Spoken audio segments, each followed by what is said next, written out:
কেন এই প্রশ্নটির জবাব দেওয়া আমার জন্য কঠিন, তবে কেন এটা সরকারের দিক থেকে বলা হচ্ছে, যেমন আপনি একটু আগেই বলছেন যে আসিফ নজরুল সাহেব বলেছেন যে পতিত স্বৈরাচাররা এখানে বিনিয়োগ করছে, টাকা আনছে। এটা স্বরাষ্ট্র উপদেষ্টা গত রাতে মধ্যরাতের যে ঐতিহাসিক আপনার সংবাদ সম্মেলন করলেন আমার সাংবাদিকতা জীবনে রাত 3টায়, হ্যাঁ মধ্যরাত বলাও ঠিক হবে, লেট নাইট। তো আমার সাংবাদিকদের প্রথম দেখলাম যে সাংবাদিকদের ঘুম ভাঙিয়ে তিনি একই কথা বললেন। ভাবছিলাম হয়তোবা আসার কোনো খবর দেবেন, তিনি দেননি।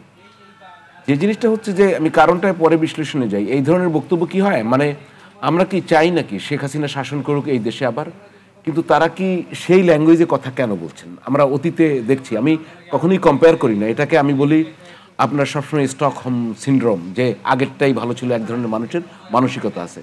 এটা একটা সিনড্রোম যে আগের শোষকের ভাষায় শব্দগুলো পুরানো, তাহলে আমি যদি বলি আজকে শেখ হাসিনার নীতি রাজত্ব করছে, খুব কি ভুল বলবো?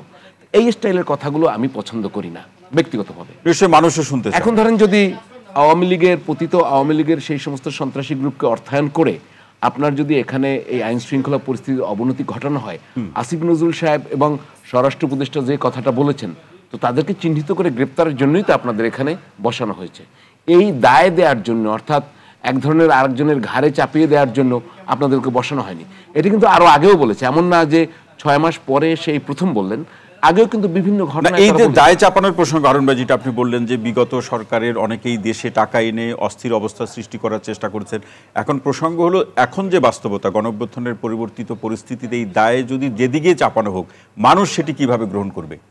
দায় চাপানোর বিষয়টা যদি দায়, আমি বলছি যে দায় থাকতেই পারে, কিন্তু সেটা তো দেখার দায়িত্ব আপনার, আপনি তো সেই দায়িত্বে আছেন।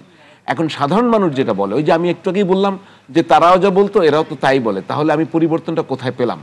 এই জিনিসটা আমরা শুনতে চাই না, কেননা আমাদের 5ই আগস্টের যে অভিজ্ঞতা, এটি তো একটি অনবদ্য অনন্য একটি ঘটনা। এটি তো বাংলাদেশের মহান মুক্তিযুদ্ধের পরে এ ধরনের ঘটনা তো আর ঘটেনি। সেই ঘটনার পর যদি আমরা এই ধরনের কথা শুনতে পাই, তাহলে কি আমরা খুব ব্যথিত হব না? ব্যথিত হচ্ছে না শহীদের আত্মা, যারা মারা গেছেন, যাদের জীবন দিয়েছেন এই আন্দোলনে? নাম্বার সেকেন্ডে আমি আসি, এটা হচ্ছে ব্যর্থ মানুষরা সবসময় অন্যের দিকে দায় দিতে চায়, এবং এটা তো খুব প্রচলিত প্রবাদই আছে, নাচতে না জানলে উঠান বাঁকা। মানে এই জায়গাটা কিন্তু তৈরি হচ্ছে। আপনি দেখেন আমাদের আসিফ নজরুল সাহেব আগে খুব কথা বলতেন, এখন কিন্তু কমছে, কিন্তু আবার হঠাৎ করে উনি জ্বলে ওঠেন। যে জ্বলে ওঠা আমাকে কখনোই আকর্ষণ করে না, আমাকে আসলে এক ধরনের বিবমিশা শব্দটা আমি প্রয়োগ করতে চাই, যে আপনি আমার নিরাপত্তা দিতে পারছেন না। গত রাতেই তো একটা রাত হইলো, গত রাতে কি ঘটেছিল? আমরা সাংবাদিকরা কেউ ঘুমাইনি আসলে। উনি যে 3টায় প্রেস কনফারেন্স দেখেছেন, তখন আমরা ঘুমাইনি, কারণ ভিডিও ভাইরাল হচ্ছিল। আপনি দেখছিলেন যে বনশ্রীর যে ঘটনা এবং কি পরিস্থিতি থেকে কুপিয়ে কয়েকজন মোটরসাইকেল আরোহী, এটা তো নতুন না। তারপরে একই সঙ্গে কিন্তু ওই সময় মোহাম্মদপুরের আরেকটি ঘটনার কথা শোনা যাচ্ছে। ওই দিন সন্ধ্যাবেলা, ওই সন্ধ্যাবেলায় কিন্তু আবার শঙ্কর এলাকায় মাইকে আপনার মানুষ ভীত হয়ে যে ডাকাত আসতে পারে, আপনারা বেরিয়ে আসুন। আমি আবারও বলছি যে এরপরে কিন্তু আরও একটি বাসাবো এলাকায় কিন্তু সকালবেলা, আজকে গত সকালেও কিন্তু আরেকটি ঘটনা ঘটছে, সেখানে অবশ্য আপনার ওই ছিনতাই চেষ্টার মানুষ কিন্তু ধরে ফেলেছে।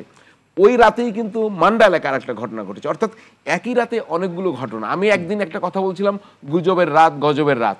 যেমন যেদিন প্রফেসর মোহাম্মদ ইউনুস যখন দোভাসে গিয়েছিলেন, তখন সবাই যেরকম একটা পদত্যাগের গুজবে সারা রাত ঘুমোতে পারিনি গুজবে, তেমনি ওই দিন গুজব না, গত রাতটা ছিল আপনার সত্যিকারের ঘটনায় মানুষ আতঙ্কিত হয়ে পড়েছে। সেই জিনিসটাকে অ্যাড্রেস করেন। আপনি মধ্যরাতে রাত 3টায় একটা প্রেস কনফারেন্স থেকে কি বললেন, যে তাদের ঘুম হারাম করে দেবেন।